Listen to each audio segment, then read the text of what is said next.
朋友们，大家好。我们今天来说说俄罗斯。据咱们掌握的消息啊，现在世界上有3个国家带引号的想加入俄罗斯。在西方媒体眼中啊，俄罗斯是一个非常不堪的国家，贫穷、落后、独裁。但是为什么还有国家想加入呢？俄罗斯的国土本来就是世界上最大的，从美国阿拉斯加西边的白令海峡，一直到芬兰的边境这边，对吧？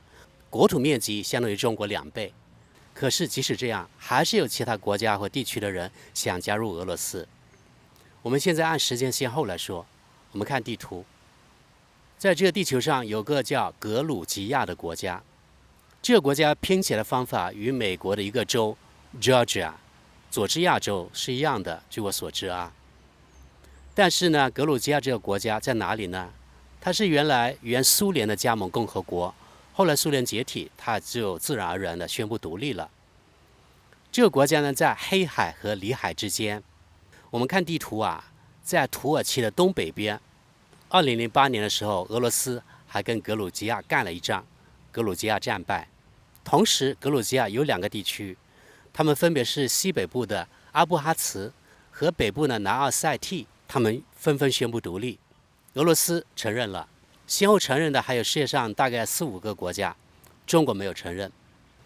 格鲁吉亚为什么遭遇这种命运呢？还是与格鲁吉亚当时呢想积极加入北约有很大关系，没有跟俄罗斯老大哥搞好关系，这就是小国的命运，就变成了偷鸡不着还蚀把米。格鲁吉亚本来就是个小国，这么一闹腾，你看2个地方又失去了，那又何必呢？对吧？阿布哈茨和南奥塞梯的人，他们一直想寻求加入俄罗斯，但是之前可能俄罗斯不想把跟西方的关系搞得太僵吧，所以呢一直没有同意这2个地方人加入俄罗斯。但是俄罗斯呢已经在阿布哈茨驻军了，建立了一个军事基地。也就是说，你这个阿布哈茨加不加入俄罗斯，对俄罗斯本国来说没有太大的影响。而且这2个所谓国家的人呢，其实还是主要是依靠俄罗斯他们的支援。没有俄罗斯的支援，像这种特别小型的国家，是加引号的啊，是无法生存下去的。但是现在俄罗斯与西方的关系可以说彻底搞僵了。那么接下来很有可能啊，目前还没有实现，很有可能俄罗斯可能会同意这2个国家加入俄罗斯。当然是通过他们所谓的公投，然后呢直接加入俄罗斯了，就像原来那个东乌一样，顿涅斯克那个地区一样，对吧？他们也是宣布独立，然后呢通过他们的公投加入俄罗斯。不管你西方承不承认，已经实际属于俄罗斯管辖了。刚才说了2个地方了啊，那第3个地方也是所谓的一个国家，在哪里呢？我们再说细一点，我们现在看地图。这个国家叫德涅斯特河沿岸共和国，顾名思义，那肯定是在海岸啊，或者是河岸。看地图知道，没有海那就是河了。这条河叫德涅斯特河。这个德涅斯特河沿岸共和国是怎么来的呢？还是从苏联解体之后，然后呢，摩尔多瓦是原来苏联加盟共和国，对吧？它宣布独立。这个德涅斯特河沿岸共和国是原来摩尔多瓦的一部分，它也从摩尔多瓦宣布独立了。摩尔多瓦本来就是一个非常小的国家，而德涅斯特河沿岸共和国又更小了，它全部人口只有47万左右。从1990年代以来，一直它是独立的啊。这个国家一直寻求加入俄罗斯，大家看地图就知道，它的东边是乌克兰，西边就是摩尔多瓦，对吧？中间跟俄罗斯不接壤，也就是说，如果俄罗斯同意这个德涅斯特河沿岸共和国加入它，相当于俄罗斯的飞地。因为这个国家名字啊特别的长，特别难记，所以现在在中文媒体一般简称德佐共和国，或者干脆简称德佐。这德佐不是德国左派啊，它这个德肯定是德涅斯特河它的简称，德佐非常容易记，对吧？而它真的是左派。德佐呢还保留着原来苏联的模式，它的治理模式就是原来苏联的。这个国家我还真的经过。2019年9月的时候，我去过乌克兰，然后从乌克兰南部城市奥德萨，我坐大巴到摩尔多瓦的首都，它的名字我都发不出，应该叫屈西瑙是什么？摩尔多瓦的国家非常的小，它的首都呢也非常小。后来呢，我就从摩尔多瓦的首都坐大巴返回乌克兰。当时应该是午夜出发的，大概1个小时之后就进入了这个德佐共和国了。它真的是2个不同的国家一样啊，就是先离开摩尔多瓦，然后呢它有海关，过了桥就马上进入了德佐共和国了。旅客不用下车，但是我们得停车，把我们的护照交给他们检查。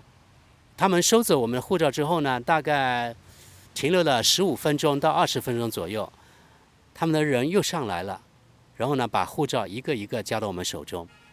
当时的气氛有点恐怖啊，我只是偷偷的用手机拍了几张照片，不敢多拍。我们经过检查之后就进入德佐共和国了。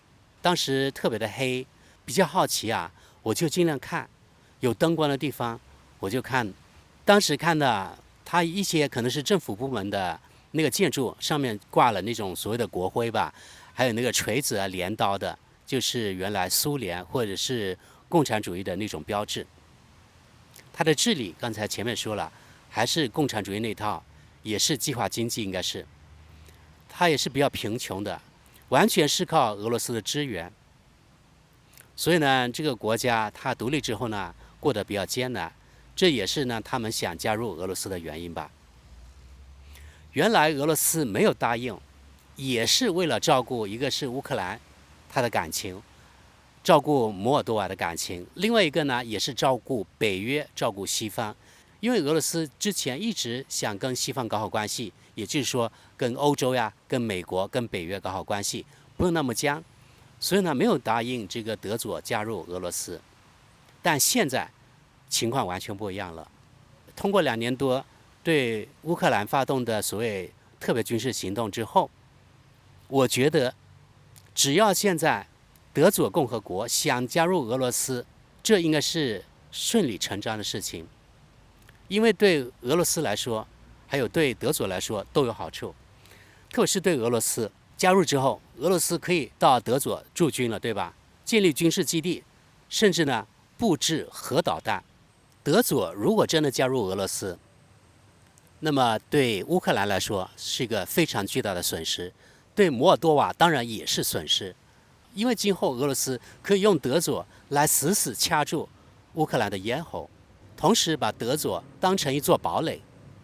那今后北约的东扩只能止步如此，不能再往东了。德佐要加入俄罗斯，西方肯定不高兴，肯定会反对，但是反对也没用，所以呢只能干瞪眼。可以说一石三鸟对俄罗斯来说。